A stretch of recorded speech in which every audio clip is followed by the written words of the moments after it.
básicos, termodinámica. Primera y segunda ley de la termodinámica. Nada se crea, nada se destruye, solamente. Se transforma. Correcto, tenemos esos principios y eso no cambia. Materia y energía se van a conservar. En este trayecto, en este tubo que va a ser dispuesto desde la cavidad bucal hasta el ano, van a haber un proceso de degradaciones, de reacciones químicas, de descomposiciones mecánicas de los alimentos, porque nosotros tenemos que destruirlos o pasar de un estado hacia otro. Imagínense ustedes una frutilla, lo que tenía la clase anterior. Eh, una célula no va a comerse una frutilla, no va a comerse una parte de una frutilla.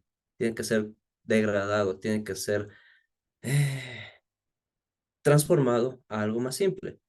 El monómero de los carbohidratos,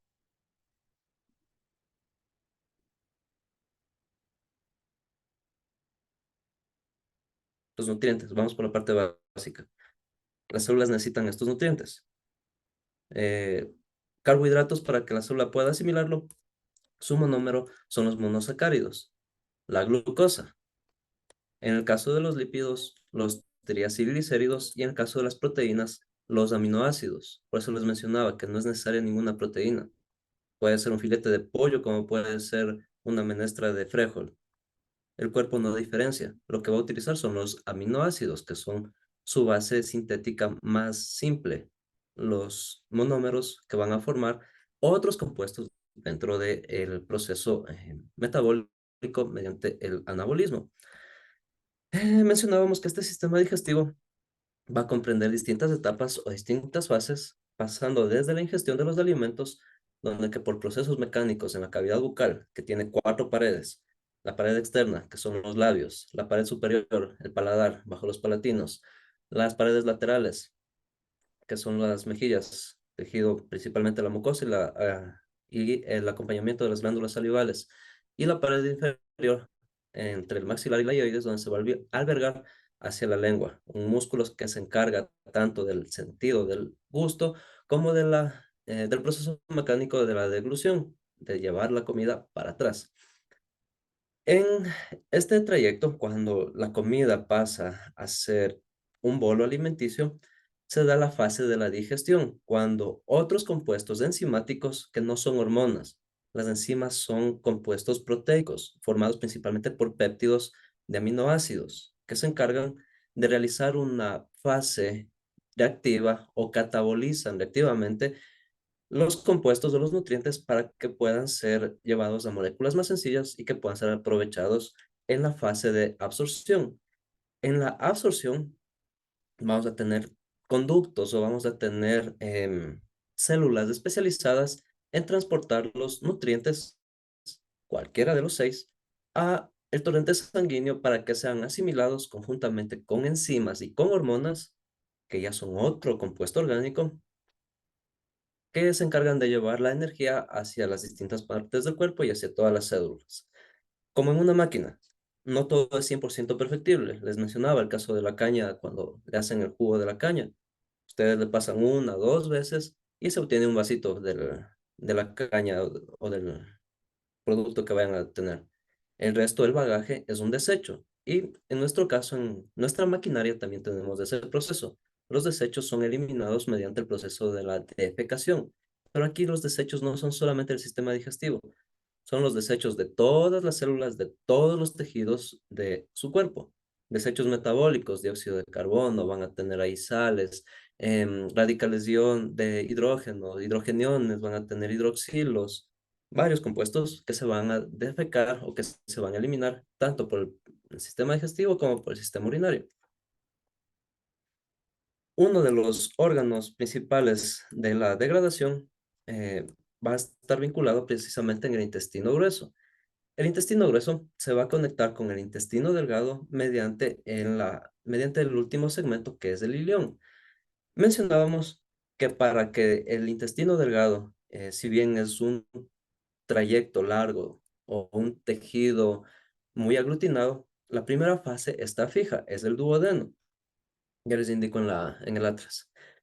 El duodeno, que se encuentra fijado al esfínter píloro del estómago, este esfínter pilórico, perdón, le permite el paso del quimo del estómago conjuntamente con el ácido clorhídrico y conjuntamente con otras sales, va a permitir que en esta, por la válvula de Vater o por la apertura del intestino, se van a incorporar las sales biliares, propiamente las que se producen en el hígado, y también unos compuestos enzimáticos provenientes del páncreas. Vamos a hacer referencia a estos dos. Cuando yo les digo páncreas, ¿qué es lo primero que se les viene a la mente? Insulina, Insulina, ¿qué más? algo amarillo. Ya un órgano amarillo, amarillo, alargado, en forma de pera. Ya, este órgano se encuentra propiamente por detrás del estómago, tiene esta forma alargada, se encuentra detrás del estómago, por delante del vaso, colinda con el intestino delgado y también con el hígado que se encargan de proteger este órgano.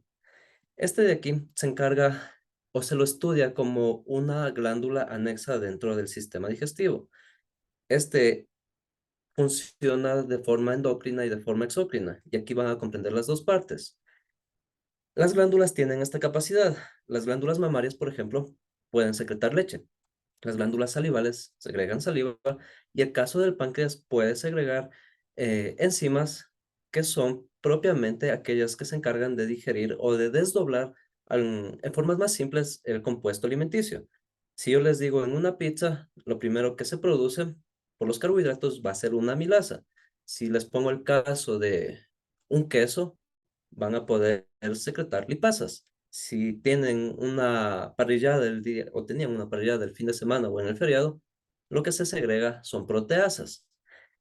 Estas enzimas especializadas son producidas en este órgano y se conducen por el conducto pancreático hasta la válvula de Vater, que en esta van a converger con las sales biliares.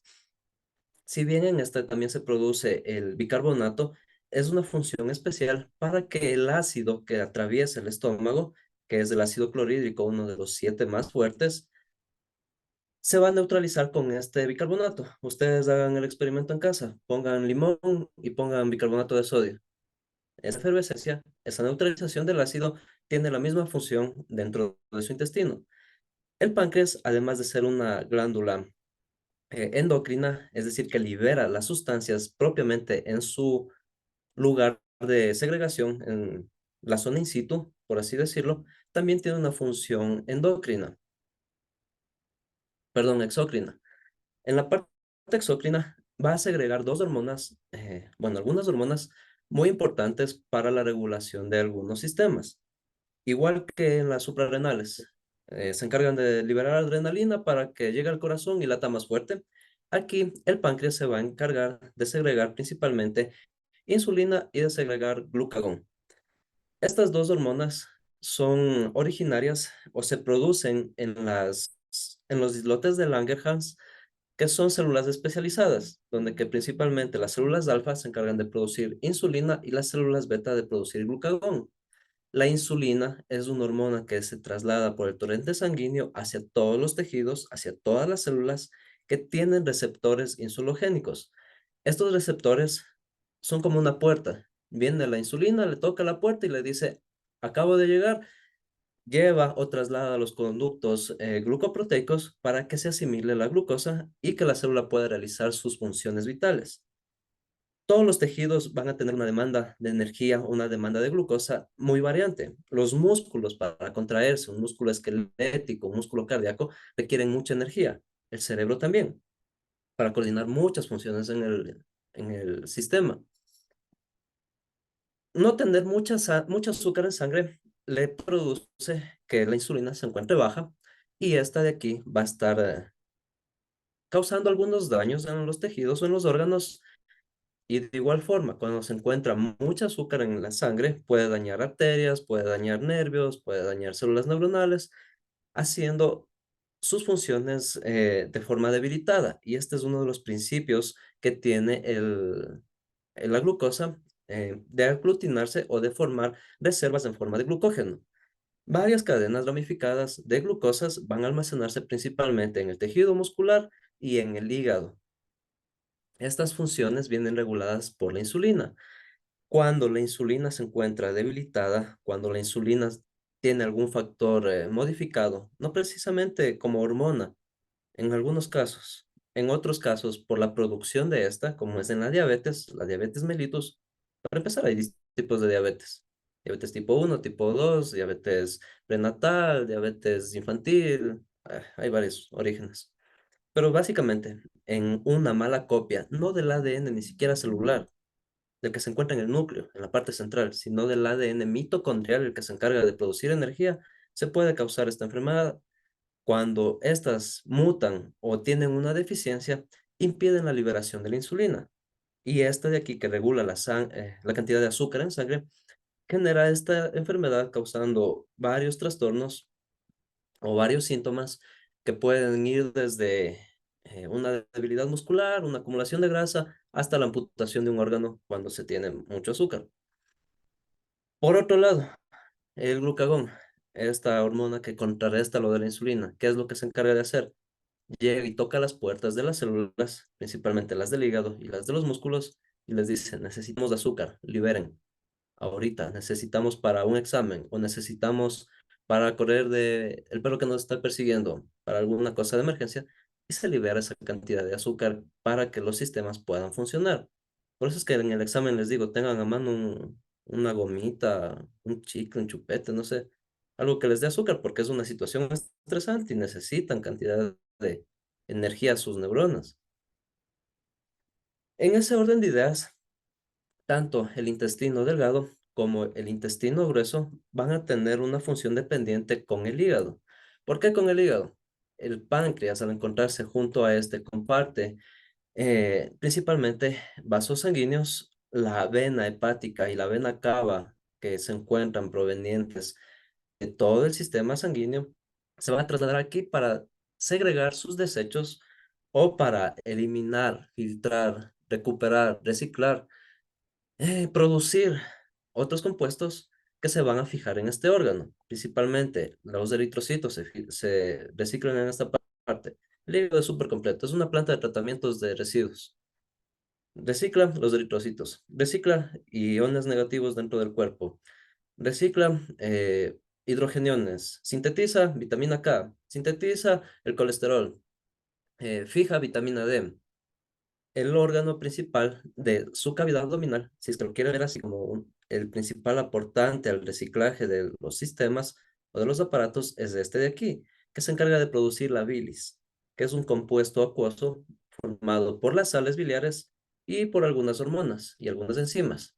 Las sales biliares como tal son compuestos peptolipídicos que van a tener tanto una enzima como una parte ácida grasa similar a un detergente. ¿Qué es lo que hace la acción de la cocina? O el lavaplatos que tengan. Arranca la grasa. Eso dicen las publicidades. Y este compuesto o estas sales biliares se encargan de hacer lo mismo. No la destruye, sino que la descompone en partes más pequeñas en ácidos grasos de cadena como la butírica, la caprílica, para que estos puedan ser absorbidos o que puedan atravesar hacia otras partes de sus tejidos. Esa es la función principal que se va a tener. Y estas dos, tanto la segregación de las sales biliares como de los jugos pancreáticos o de las enzimas que se puedan liberar en el páncreas, van a tener coyuntura en la parte primera del intestino delgado, que es el duodeno. Al ser una parte fija y el primer trayecto del intestino, este de aquí va a tener la correspondencia con las venas porta, perdón, claro, con las venas porta que se encargan de llevar los nutrientes, llevar los aminoácidos, llevan los triacilglicéridos, llevan los carbohidratos hacia el hígado para que estos se puedan distribuir. Además de eso, llevan vitaminas y llevan minerales. Por eso es que el hígado tiene estas funciones tan variadas. Como planta de reciclaje, chévere. Como planta de almacenamiento, si lo quieren ver, como una mina o una reserva de ácidos grasos, de glucosa, que su cuerpo siempre va a estar necesitando, y también como productora o empaquetadora de estos aminoácidos, principalmente los que se derivan de las proteínas, sirven para que puedan reparar todas las partes del cuerpo. Tal es así que ustedes pueden segmentar. Si se encuentran más de tres cuartas partes del hígado, se puede diseccionar cuando hay casos de tumores o cirrosis. Se corta un pedazo y el hígado se regenera. De ahí el mito de, ¿cómo se llamaba el man que estaba en una piedra y le comía el hígado cada día un águila?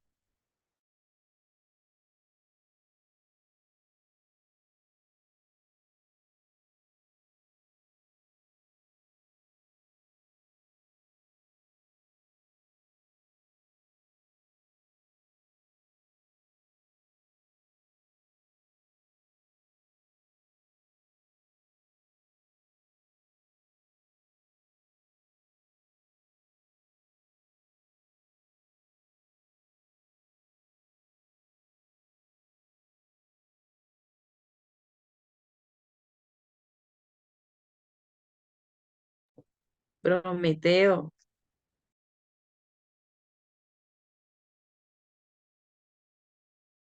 Ya se fue. Ya llegué. Sí, Prometeo encadenado era el que estaba em, condenado a que un águila le devore el hígado cada día. Pero ¿saben por qué fue? Porque Prometeo se llevó el fuego de Vulcanos y se lo entregó a la humanidad. Y con eso ellos pudieron producir herramientas, pudieron iluminarse en la noche y adquirir el conocimiento. Esa es la metáfora, la luz es conocimiento. La mitología es bonita. A ver, les indico la parte donde se unen los intestinos.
Quítame que está completo esto. Creo que es este de acá. Nice. A ver, aquí ustedes van a tener al páncreas. El páncreas tiene un cuerpo, una cola y una cabeza. Está como una pera inclinada. Ustedes le ven aquí de color más amarillento, más gruesito y todo, pero ya cuando se hace la disección es blanco grisáceo y no tiene este aspecto tan bonito. Recuerden que aquí las arterias y venas tienen un color por algo y todo lo demás. El hígado sí es rojo. Ese sí tiene, por la cantidad de hierro que se acumula aquí, sí tiene ese color y por los eritrocitos que se reciclan ahí. A ver, en el primer segmento del duodeno está seccionado por su parte anterior. Si ustedes observan, este también tiene tres túnicas o tres capas, una mucosa y una mucosa interna y también la parte muscular que viene por los órganos lisos. Estas tres túnicas se van a estar dividiendo también por un cerumen o por una capa serosa que se encuentra intermedia entre la mucosa interna y y la capa muscular. Por detrás de este, déjenme quitar de aquí los riñones. No me interesa riñones ahorita.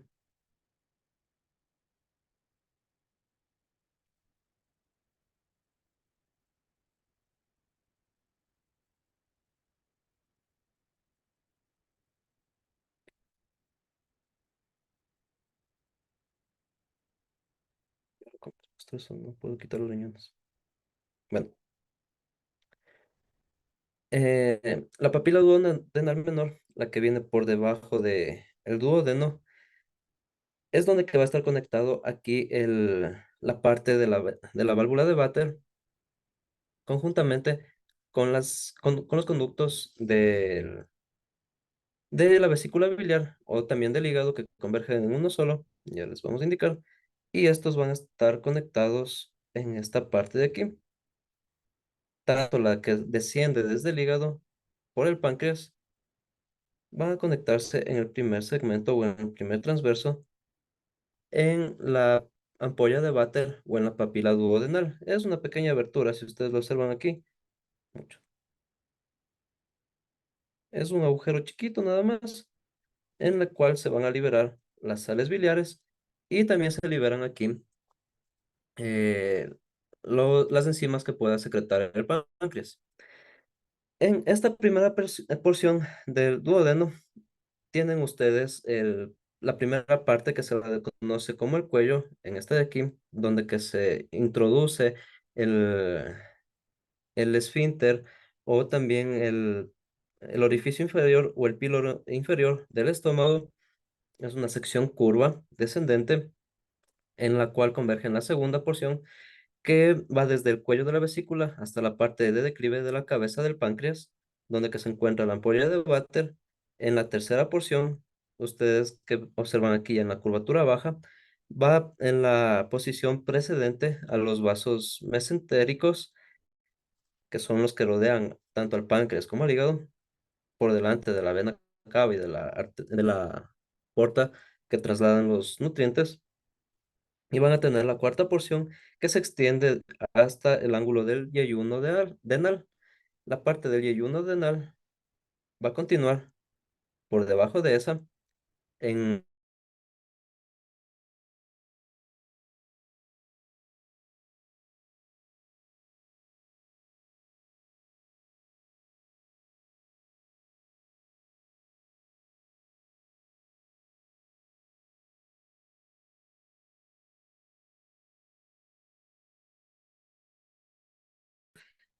y por delante se va a encontrar también con los músculos abdominales que van a estar envolviéndolos, principalmente los del cuadrado abdominal.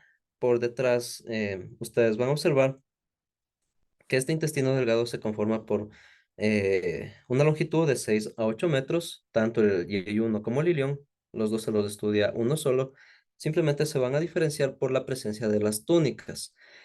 La disposición de las túnicas, igual que en la primera sección del duodeno, la serosa va a tener una disposición anatómica que difiere según los puntos en los que se considere. Aquí, en el yeyuno, la disposición serosa va a ser menor que en el ilión. Aquí va a tener menos capa serosa que en esta segunda sección. Además de eso, la túnica muscular, que es superficial con fibras longitudinales y una profundidad de fibras circulares, va a variar. Aquí va a ser mucho menor en el yeyuno y acá en el ilion va a ser mayor. Estos principalmente porque los movimientos peristálticos que se trasladan van a tener que conectarse en la parte final del ilion con el ciego propiamente para que puedan secretarse las sustancias que ya no se asimilaron en este intestino. Por continuación de este, o la función que va a tener el intestino grueso, su primer segmento se lo conoce como el ciego, el cual va a tener una disposición final o una vesícula, llamémosla que es un vestigio o un órgano anexo que no va a tener mayores funciones simplemente cuando se inflama o cuando va a estar muy acumulada de desechos que no han podido ser eliminados. El ciego, al tener este apéndice vermiforme, también tiene una válvula iliocecal, la que va a ser la conexión entre el intestino delgado, la parte final del ilion, conjuntamente con el intestino grueso. Este ciego, si ustedes observan, tiene mayor diámetro que el colon ascendente y transverso y el descendente, porque en este de aquí, eh, su capacidad puede llegar hasta 200 o 300 centímetros cúbicos, principalmente para la presencia del apéndice y de la válvula iliocecal, donde que va a acumular la mayor cantidad de desechos o la primera parte de los desechos. Después de este, ustedes tienen el colon ascendente, que es la parte media del intestino grueso, extendida desde el ciego hasta el recto, y se va a encorvar en dos ángulos, llamados ángulos cólicos derecho e izquierdo, en el de acá y en el de acá. para dar lugar al colon transverso, el que segmentamos de aquí. Déjeme ver, ya se salió. Aquí. El colon transverso y el colon descendente, que van a tener un límite inferior en un plano horizontal que pasa por la cresta ilíaca. Este de aquí va por encima de la cresta. En la parte de acá, el, el apéndice vermiforme va por debajo de la cresta ilíaca. Y esa es la principal diferencia cuando hay infecciones estomacales y cuando ya se trata de una apendicitis o una peritonitis, el dolor es propiamente por debajo de la cresta ilíaca, por encima de la cavidad em, glomerular. Ustedes tienen aquí por sobre el acetábulo. El principal dolor se presenta aquí, en esta sección, por debajo de la cresta ilíaca. De ahí, si es una infección, generalmente es por encima de la cresta ilíaca y eso se lo hace por palpo o también por auscultación auditiva, depende. Hay distintas técnicas, pero principalmente por auscultación al tacto. Después del colon descendente, que se encuentra justamente hasta la parte propia de la superior de la cresta ilíaca, por debajo se va a encontrar con el colon sigmoideo o también iliopélvico. Este ocupa la fosa ilíaca izquierda y va y va en una parte de la pelvis entre el colon descendente y el recto. La posición final o la parte última de este intestino que viene después del sigmoideo se la conoce como el recto. Esta de aquí es la porción final del intestino grueso y el límite inferior corresponde a la línea anorrectal que pasa por el borde superior de las válvulas semilunares. Generalmente esta se encuentra a la altura de la tercera o segunda vértebra sacra y puede tener una longitud promedio de 12 a 14 centímetros. Esta es más aplanada, si ustedes observan, hasta la parte del sigmoideo es tubular, aquí ya es netamente aplanada y va en un estado de vacuicidad. Esto quiere decir que va a tener la capacidad de retener o almacenar los desechos. Además de esto puede alcanzar un calibre igual a la del ciego, es decir, que va a tener una capacidad de 200 a 300 centímetros cúbicos hasta llegar a la ampolla rectal, que es la parte final donde se conecta con el conducto anal. Propiamente el conducto, el canal anal o simplemente el ano puede tener de 15 a 20 milímetros de alto en el cual va a terminar el tubo digestivo. Está situado en el surco interglúteo a 20 o 25 milímetros por delante del coxis. Y esto va a variar porque en las mujeres es más superficial y anterior que en el caso del hombre. En estado de reposo queda reducido a una hendidura o a un simple punto y la piel que la rodea es delgada, es más húmeda y desprovista de pelos, a diferencia de en otras vellosidades que se tienen en el cuerpo. Principalmente en esta se van a encontrar las arterias hemorroidales inferiores y la rama de pudenda interna, principalmente para la comunicación de los vasos que se van a comunicar, perdón, con los nervios del plexo sacro y del plexo hipogástrico. Esos son los que coordinan conjuntamente con los músculos del piso pélvico la defecación o la excreción de los desechos. Como ustedes observan, estas vísceras o estos órganos netamente van a tener una función de transporte. Todo, prácticamente, desde la cavidad bucal, pasando por la faringe, el esófago, el estómago, intestino delgado, intestino grueso, van a tener esas características de ser una zona de transporte de los alimentos, donde que van a pasar por procesos de degradación, tanto físicos como químicos. Ahora, dentro de lo que compete a las glándulas, déjenme revisar, dientes, cavidades, aquí. Como glándulas anexas del sistema digestivo vamos a tener principalmente a las glándulas salivales en la cavidad bucal, la glándula parótida o glándula salival es la que más ocupa en relación a volumen. Las otras glándulas está situada en la apófisis mastoidea y la rama ascendente de la mandíbula. Ustedes le miran, está por detrás de los molares, por debajo del oído. Puede variar en peso entre 20 y 50 gramos. Igual aquí ustedes le ven rosadita y más llena de vida. que lo analiza anatómicamente. Es más lobulada y es de un aspecto suave. Esta tiene un conducto excretor. Voy a hacer un poquito de zoom. Aquí. Aquí está. El conducto salival, que también se lo conoce como el conducto de Stennón o el conducto paritoideo, que está constituido por 12 o 14 conductos que generalmente se abren en la parte final de la boca, en el estrecho del orificio con la hendidura situada bajo el segundo molar superior. Por debajo de este segundo molar, y dice mucho zoom, es donde que se va a segregar la mayor cantidad de saliva.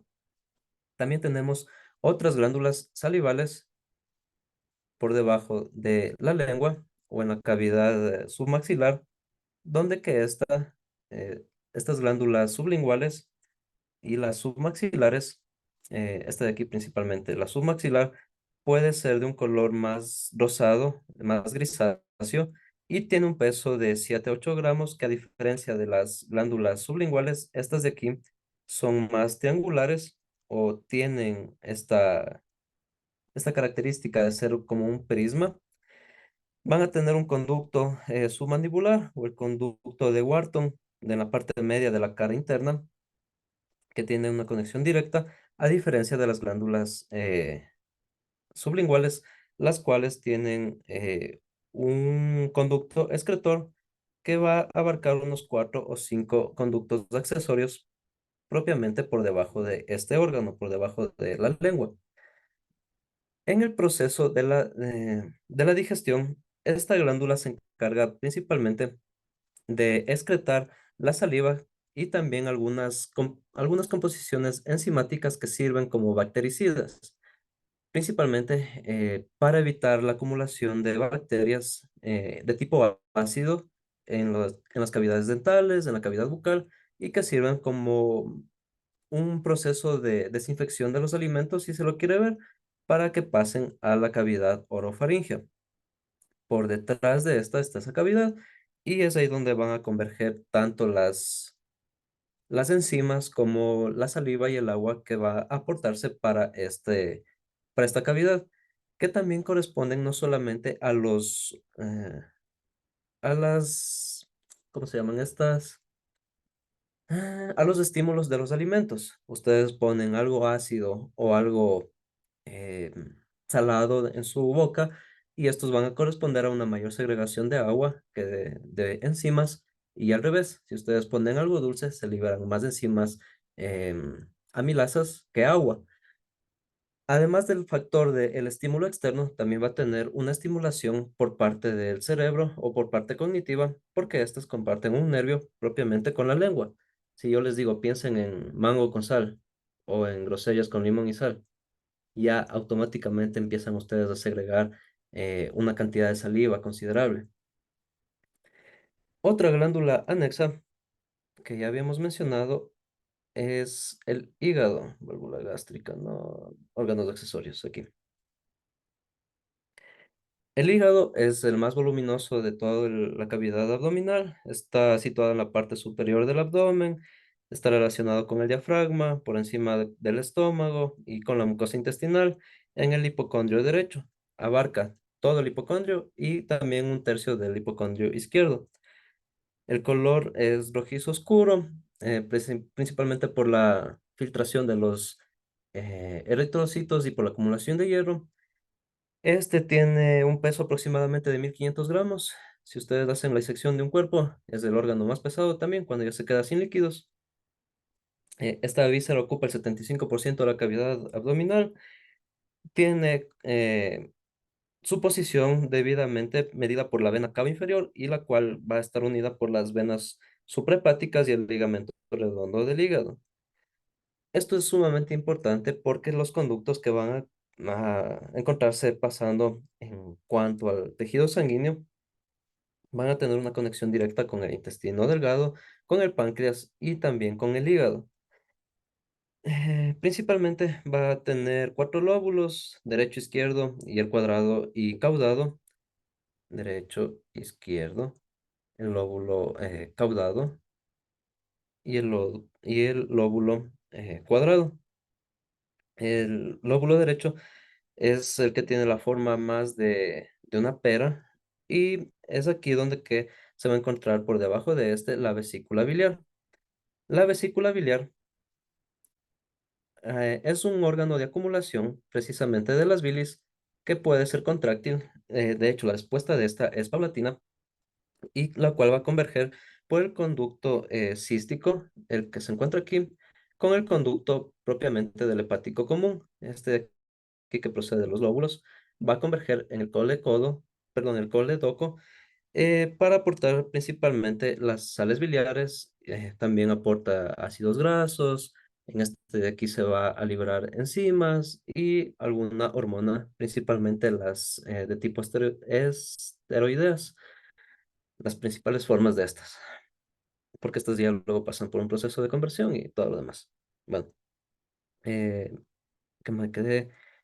Si bien aquí la vesícula biliar es un órgano que puede, por procesos degenerativos o por la acumulación de sales, presentar cálculos, si a esta se le extirpa el esfínter de la ampolla o el esfínter de Oddi, le permite cerrarse en el primer segmento para que el conducto cístico no aporte más la sal biliar, sino que el hígado se encargue de liberarlo directamente por el conducto común hacia el intestino delgado.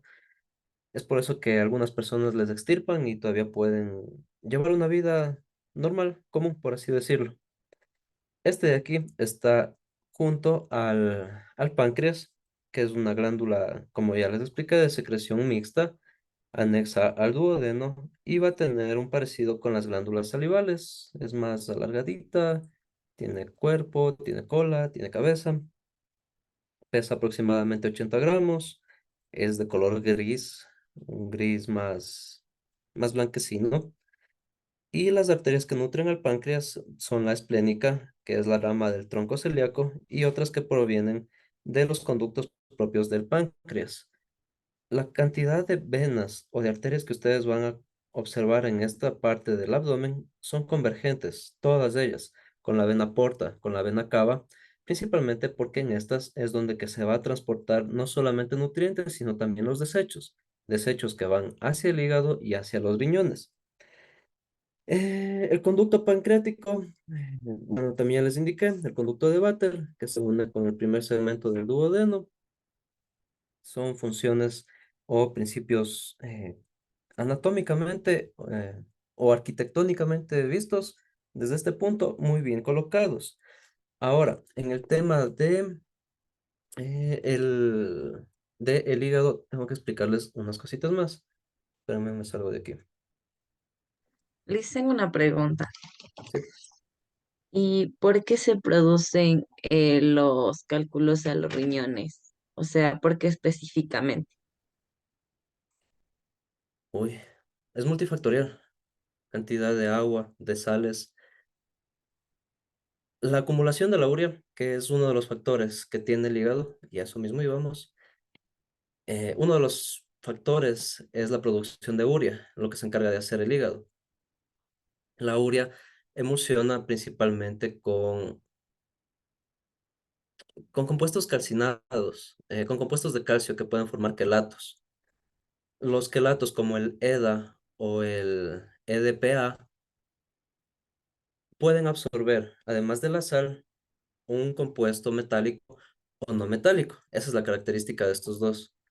Cuando es metálico, puede ir plomo, puede ir mercurio, puede ir magnesio, puede ir hierro, inclusive, y estos van a tener una función cristalina que le permite absorber las sales por un enlace iónico. Cuando se da este enlace iónico, básicamente todo lo que sea derivado de cloro, de sodio, de potasio, de magnesio, va a fijarse en eso. Y entonces se fijan en las nefronas, eso tenemos que ver en el sistema urinario, se fijan en las nefronas y empiezan a acumularse estos quelatos.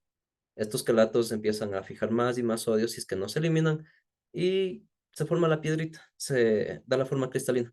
Es como han dejado ustedes agua con sal a la intemperie en la luz del sol o por calor. Han visto en salinas de Guaranda cómo hierve en la sal.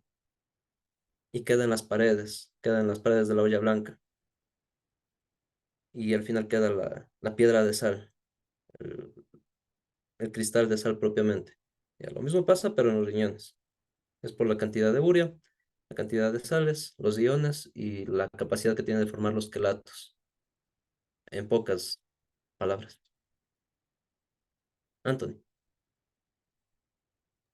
Y se disculpe, ¿por qué las vísceras no se descomponen al entrar en contacto con los jugos gástricos, la bilis?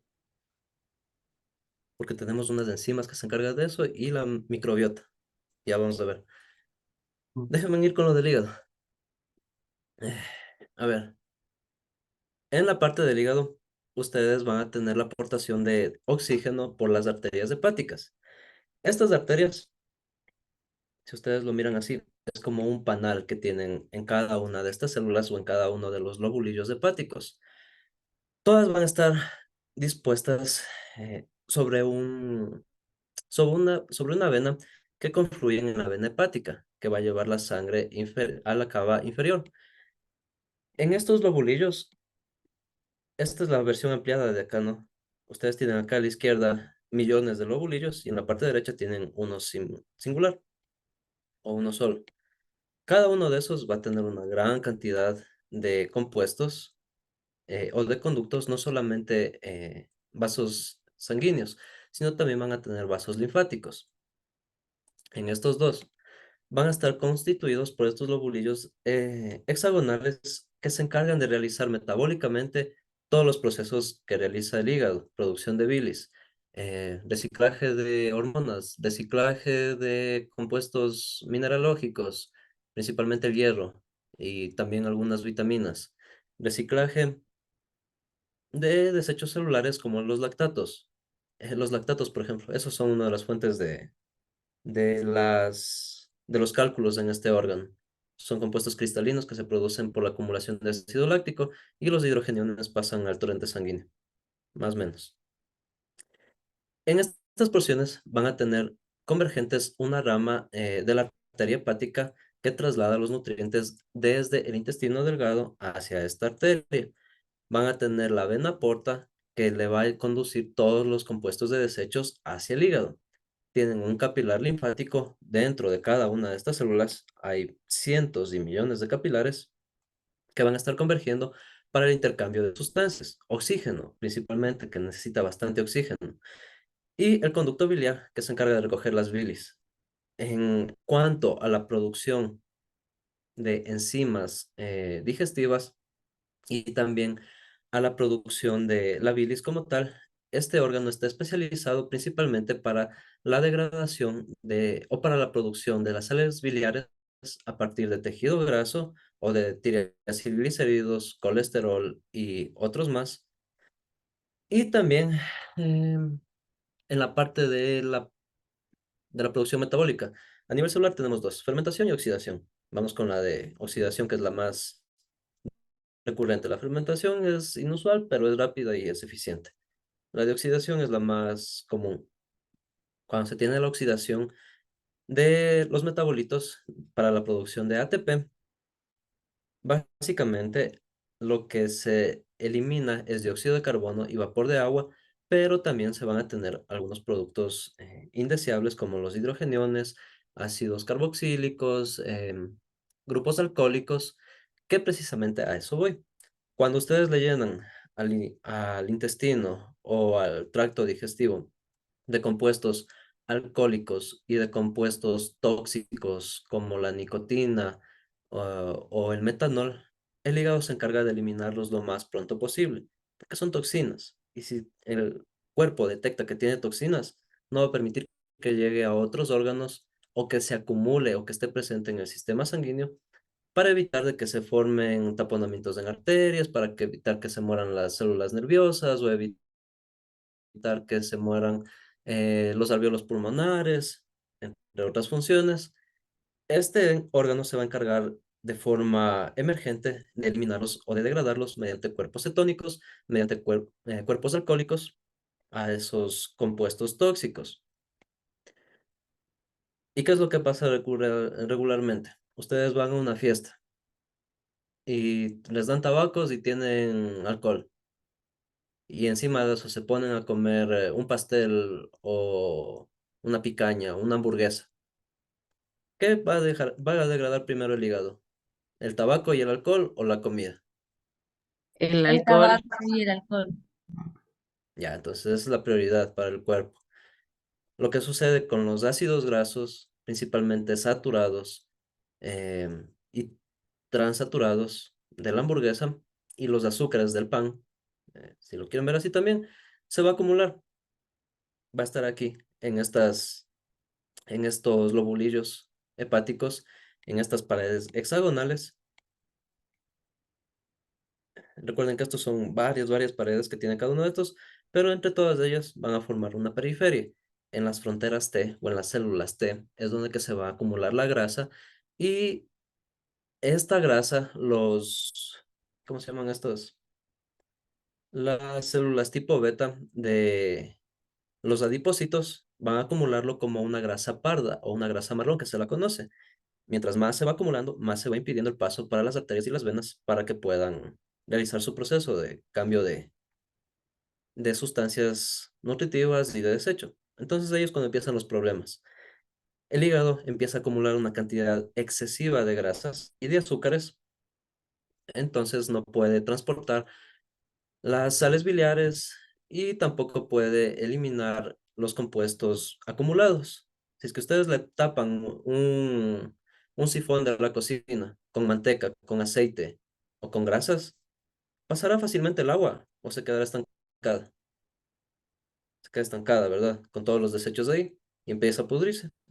Y eso es uno de los principales causantes de la cirrosis, de la acumulación de bilis, de los compuestos calcinados también, que serían los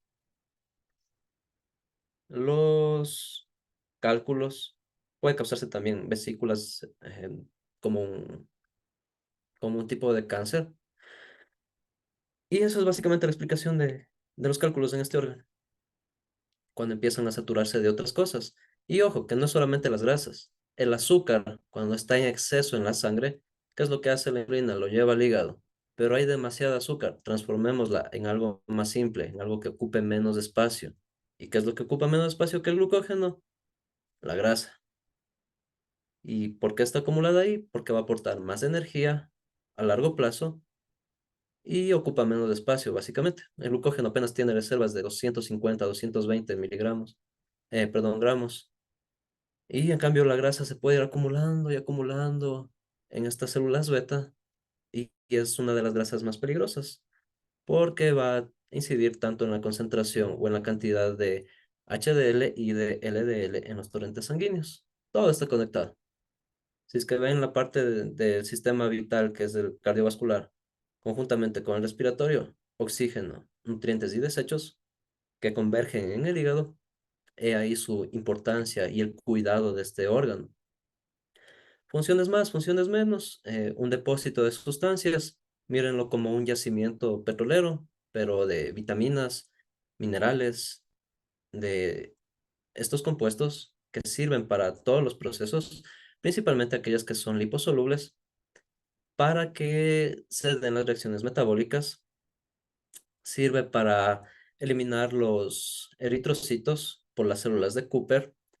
Por eso hay una pastilla en el mercado que se llama Cooper D. Se han de haber visto. Es para el hígado mismo. Es complejo B. Eh, ¿Qué más? Metabolismo de glúcidos, de lípidos, secreción de bilis, ya también, metabolismo de proteínas. Ah, la activación de la vitamina D.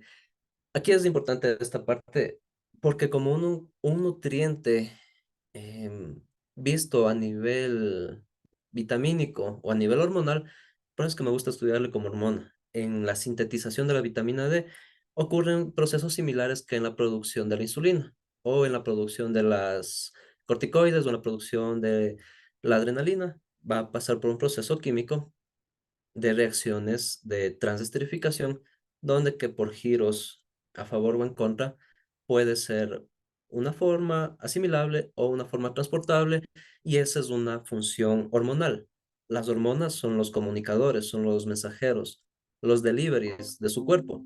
Se encargan de llevar mensajes del estómago hacia el cerebro y del cerebro al estómago o hacia el hígado o hacia los riñones, hacia el corazón, etcétera, etcétera. Y aquí es donde se sintetiza. Es por eso que hay que tener mucho cuidado con el hígado, principalmente ahorita que están jóvenes. Cuiden el hígado. Si es que se van de farra, tómense una vitamina D antes de un complejo B y traten de ingerir bastante agua para que se elimine el metanol.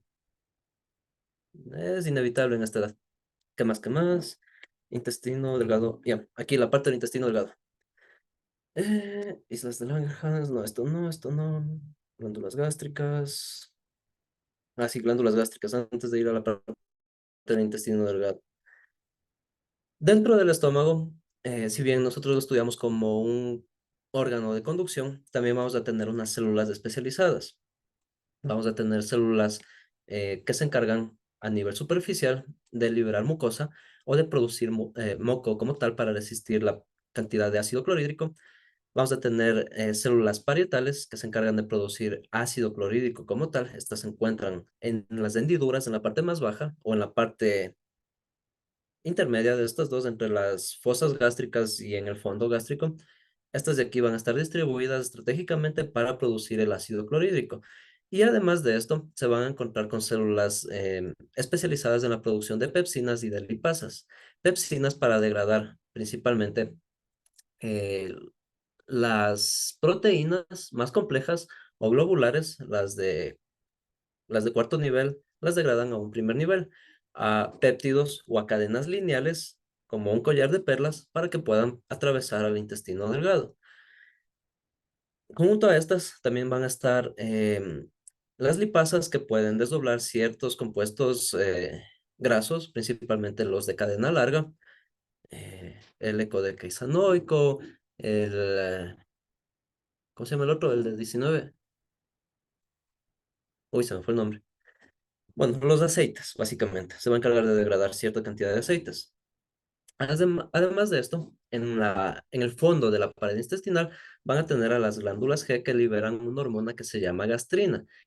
Esta hormona es importante en cuanto a la señalización de la leptina y la grelina. Estas dos hormonas o estas tres se comunican con el encéfalo para indicarle de que si es que el cerebro manda una señal ante un estímulo que principalmente es el hambre, este empieza a producir más gastrina y empieza a promover la vasoconstricción de este órgano, se hace más chiquito cuando no tiene comida y al revés, cuando este no tiene comida, le lleva o le manda mensajes hacia la parte superior por medio de la leptina para decirle que ingiera alimento, para que consuma algo de su medio. Además, estas se comunican con la insulina y con el glucagón y bueno, es todo un eje que va conectado, que va a llevarse mensajes entre una y otra. Esto va convergente con el tema del intestino delgado, que si bien ustedes le observan que tiene unas funciones específicas de absorción y de producción de algunas, o de asimilación de algunas enzimas. ¿Dónde está? ¿Dónde está? Creo que no les he puesto. Déjenme ver que está aquí. Ya. En el intestino delgado van a tener una microbiota muy abundante. Y cuando digo que es muy abundante, puede llegar hasta 100 billones de células. Células que pueden ser no solamente bacterias, van a estar envueltos también levaduras y van a estar hongos en esta microbiota. Si ustedes observan los píloros del intestino delgado, ¿dónde está? ¿Dónde está? ¿Dónde está? Aquí. Estos píloros microscópicos, déjenme traigo esto más adelante. Ya. En cada uno de estos píloros van a estar albergados cientos de millones de bacterias y de células. Esta microbiota, si bien no es un órgano, porque son organismos unicelulares que están muy alejados genética y biológicamente de nuestras células eucariotas, van a tener funciones específicas. Funciones como la degradación de la celulosa para producir gas butírico y el butano, degradación de ácidos grasos de cadena corta y de cadena media para producir el butirato, para producir algunos compuestos aromatizados también. Y principalmente esta microbiota es un referente de la cantidad de asimilación de ciertos nutrientes. Si nosotros observamos las paredes del intestino delgado, dentro o intermedio de cada una de estas fibras o de estas vellosidades, van a estar albergando estas bacterias y ocupando cada una un lugar específico. Estas bacterias no solamente nos ayudan en un proceso simbiótico a degradar ciertos compuestos. Mírenlo como un buen vecino. Ustedes le dan de comer bien, ellos les ayudan a comer mejor a ustedes, a asimilar ciertos nutrientes. Van a fijar el calcio, van a fijar el potasio, les permite degradar las grasas. Y esta función básicamente se va a compartir porque en el intestino delgado tenemos unas células especializadas. Creo que sí tengo aquí en la aplicación. Déjame revisar.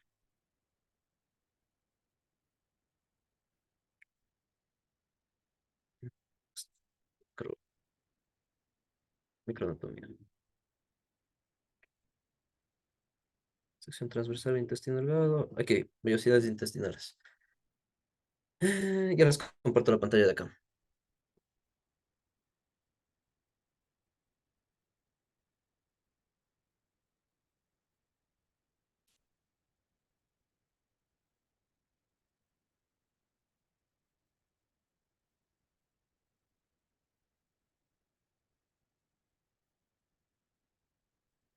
Aquí. En las vellosidades del intestino delgado, ustedes van a tener unas células absorbentes.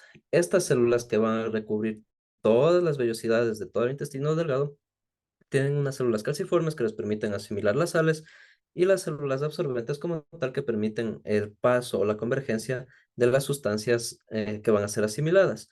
Todas estas van conectadas mediante las glándulas duodenales que se encargan de liberar hormonas y también con el tejido linfoide que va asociado a las mucosas. ¿Por qué tenemos estos de aquí? Precisamente para la astringencia o para, para el cuidado de la microbiota. Igual que en la saliva, nosotros tenemos enzimas especializadas en la eliminación de bacterias. Aquí también vamos a tener estas que se especializan para proteger a nuestra microbiota. Cuando nosotros queremos proteger nuestra microbiota, se debe a que cuando algún organismo parasitario quiere invadir esta zona, tanto nuestro propio mucosa se va a encargar de degradarlos, como la microbiota va a limitar que estas bacterias o estos intrusos asimilen compuestos que pudieran ser atravesados por las células absorbentes y a su vez van a competir, son muy competitivas estos microorganismos por los nutrientes que estén disponibles. Puede ser un compuesto como la fibra, que puede ser hidrosoluble, digamos la cobertura de los vegetales, las coberturas de los cereales, cuando ustedes ven un pan integral, entre comillas, ahí dice la cantidad de fibra a diferencia de un pan blanco. Entonces ellos van a competir precisamente por la cáscara, digámoslo, de los alimentos. Por debajo de esto, también van a estar conectados con vasos y con capilares, que son básicamente para el intercambio de oxígeno y de los nutrientes, y a su vez con conductos linfáticos, que son lactecales o que se encuentran distribuidos precisamente para la reabsorción de los compuestos grasos, de algunos que pueden atravesar esta pared. Todos estos van a estar distribuidas estas vellosidades cientos de veces por dentro de la mucosa interna del intestino y esto a su vez se conecta con el mesenterio, el que va a estar cubriéndolo por encima de los órganos o de las glándulas anexas. La microbiota no solamente va a cumplir... Ah, no, sí he tenido lobulillos hepáticos. Esto es lo que quería ver que vean de los lóbulos hepáticos. Cada uno de estos son un segmento o una parte del hígado. Recuerda un poquito esto. Van a tener venas centrales donde van a converger principalmente para la distribución a los capilares, que son sinusoides, y cada una de estas de aquí, de los hepatocitos, si ustedes observan, son cientos de millones de células aglutinadas una encima de otra, encargadas del reciclaje, del almacenamiento, de la producción de los compuestos hepáticos. Y cada uno de estos es una pequeña parte, un pequeño hexágono, un hepatocito de las células hepáticas. Y sí se pueden regenerar muy bien estas siempre y cuando se las trate con cariño y con cuidado, como todo. Déjenme me salgo de aquí.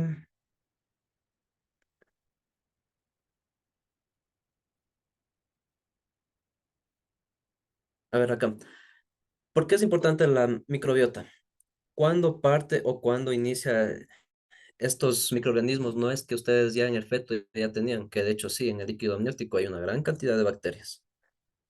Cuando nacen, principalmente por los procesos vaginales, van a ser recubiertos por una mucosa, por una cantidad de microorganismos que les van a aportar principalmente esa flora bacteriana hacia el intestino, a diferencia de una persona que nace por cesárea. Seguramente muchos de los que están aquí ya no aguantan nada ya, así no. En la leche materna, ¿cuántas de aquí ya son madres? Nadie, qué bueno, mejor porque hace un semestre habían como medio curso. En la leche materna también se transportan algunos compuestos bacterianos, principalmente los lactobacilos. Las bacterias van a cumplir varias funciones, tales del punto de que pueden ser indicadores de enfermedades mentales. Los indicadores de la depresión, de la ansiedad, inclusive del trastorno autista, van a estar relacionados con estos compuestos bacterianos. Tal es el caso de que hoy en día inclusive hay tratamientos con el trasplante de heces fecales propiamente para que se adhieran estas bacterias hacia los intestinos.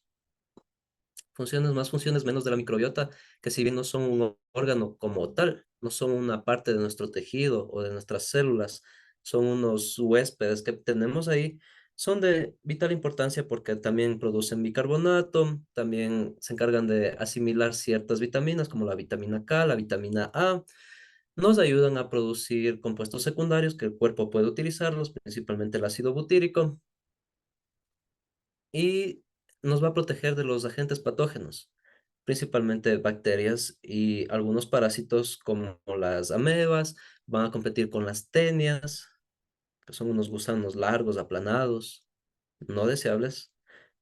Y si ustedes se automedican con algún antibiótico, cualquiera que por una infección, no sé, abdominal, por una infección de las vías respiratorias, lo que quieran. Es como que ustedes le botan una bomba de Hiroshima y muere todo lo que se encuentra alrededor. Y en ese espacio van a poder incluirse otras bacterias patógenas que no quisieran ustedes perder, que estén ahí de huéspedes, sino más bien que estén todas las que nos ayudan en los procesos digestivos. Tanto es así que se estudia recientemente la comunicación que pueden tener estas con algunas hormonas, como la leptina, las que regulan el apetito. Con una buena microbiota se regula el apetito, se regula la diabetes porque son indicadores de la cantidad de azúcar en sangre. Entonces, tiene funciones interesantes la microbiota a nivel intestinal, pero no se la incluye o no se la estudia como un órgano, sino como una microbiota. Aunque sí hace parte de nosotros, digo, ya se la tiene que estudiar como tal. Por eso cuando se les manda probióticos, principalmente son cuatro cepas bacterianas, lactobacillus, otros estreptococos, pero nada mejor que lo propio. Y como se los mantiene con probióticos, que son básicamente la fibra hidrosoluble y liposoluble, el kefir, celulosa, compuestos fermentados, el yogur, el queso, alimentos varios para proteger esa microbiota. Eh, ¿Qué más? ¿Qué más funciones de la microbiota? Proceso de evolución, bilis del intestino delgado. Finalmente, la parte de las heces fecales, todo lo que no se pudo absorber, y también el agua, la vitamina K también se procesa en el intestino delgado, perdón, en el intestino grueso, y estos van a tener una coloración gracias a la bilis, que es un juguito verde amarillosento. Bueno, eso le da el color café a las heces, que dependiendo de las características de los alimentos absorbidos, de las células epiteliales, del tránsito intestinal, por el proceso propio de la fermentación o de la putrefacción de proteínas, de la fibra que ya no se pudo asimilar, o también de los compuestos grasos, va a tener una textura o un olor característico, desde la parte líquida hasta la parte sólida puede variar dependiendo del tránsito intestinal, de los movimientos peristáticos, de la cantidad de agua que puede.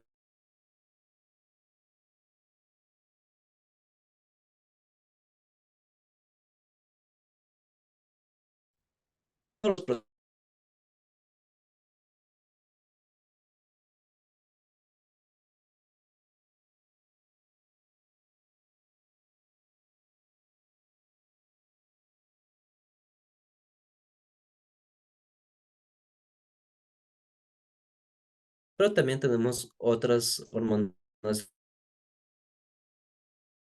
importantes como la secretina y el inhibidor gástrico.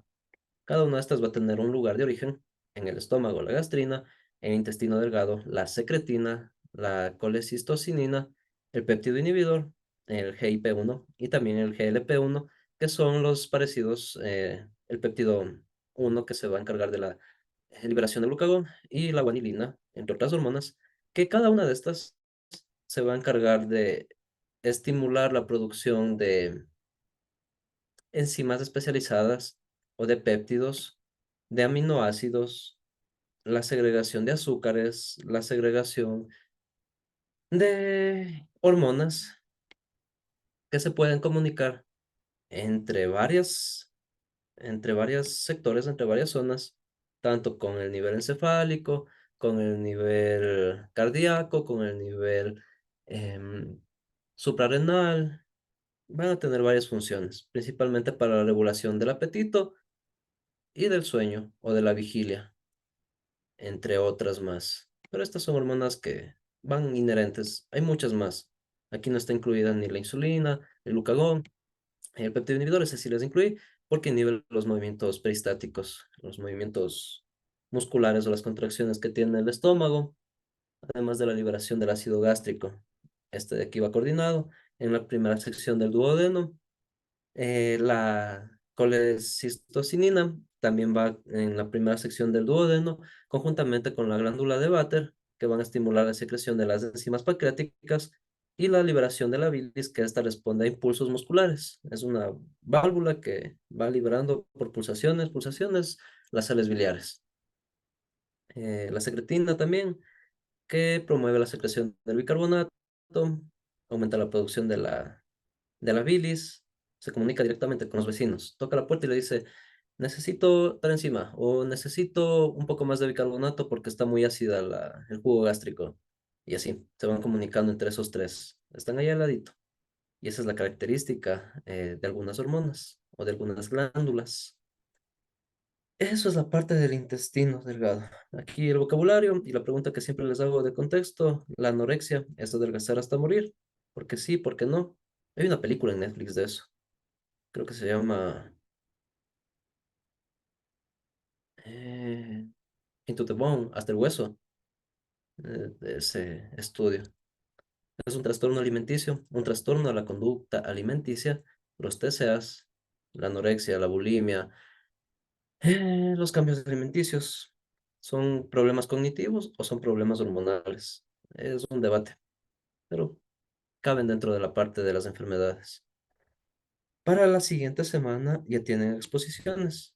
Tengo que subirles todavía esta parte del documento. Me faltan los otros grupos del sistema urinario, los de las enfermedades de transmisión sexual, que veremos con los órganos reproductivos.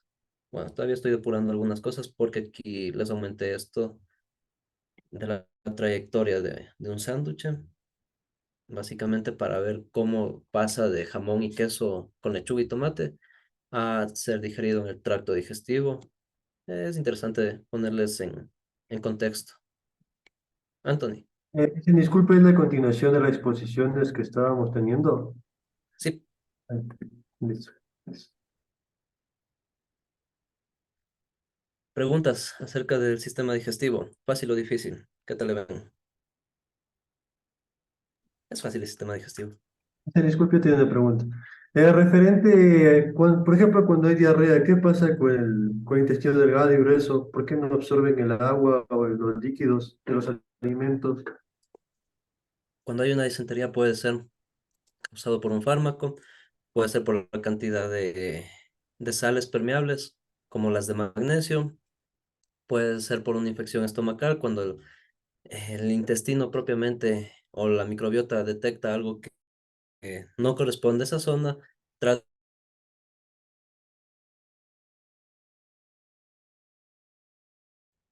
Depende de varias cosas, depende del contexto, pero es básicamente por las sales y por la cantidad de agua que esté presente para eliminarlo de la forma más rápida. Dijo, por aquí no se asimiló algo descompuesto, algo que vino con un parásito, dijo, por el sistema digestivo, por el intestino delgado.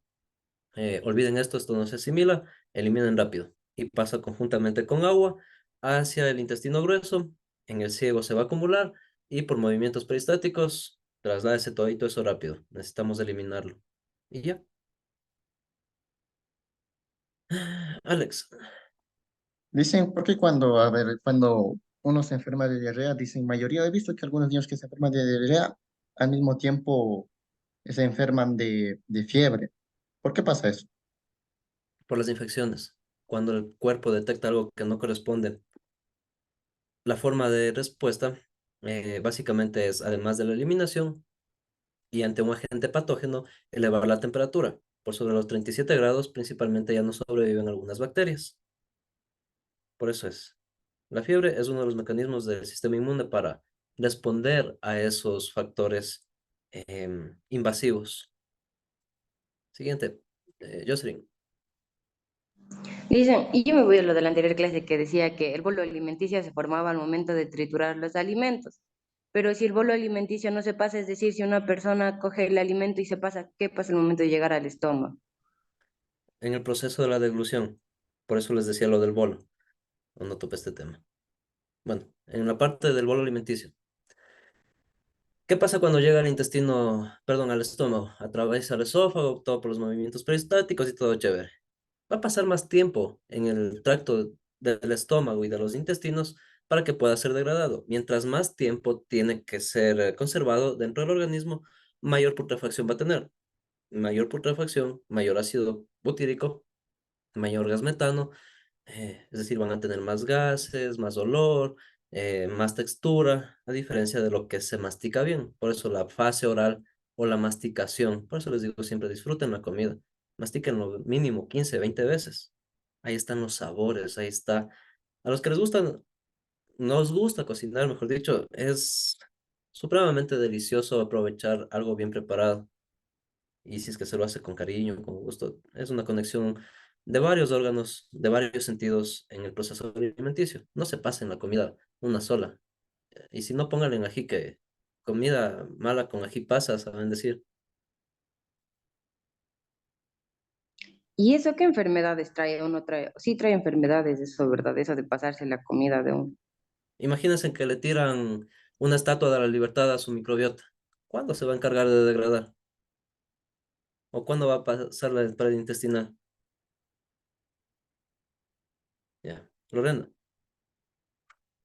Se hacía una pregunta muy llamativa, muy curiosa. Digamos, cuando se hace eso de los lavados de estómago con esos polvitos mágicos verdes horribles, ya, ¿qué procesamiento, qué daño le causa a todo el intestino, digamos, a todo el sistema digestivo? ¿Qué es lo que provoca? Porque saben decir, según que limpia todos los desechos que se quedan pegados de las paredes. ¿Me podría aclarar eso? Esa es parte de la exposición.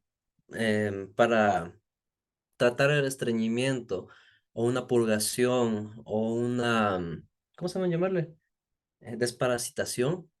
Generalmente se utilizan sales de magnesio, el hidróxido de magnesio también y otras que van con cloro son los que más se utilizan en la industria, en la farmacéutica. Pero también hay compuestos naturales, como ¿cómo se llama esta? Hay una peptidasa que tiene la papaya en la semilla. Si les han mandado a tomarse jugo de papaya o las pepas como un purgante. Es precisamente porque hay compuestos que a nivel tóxico el cuerpo lo detecta como un veneno y ¿qué es lo que hace?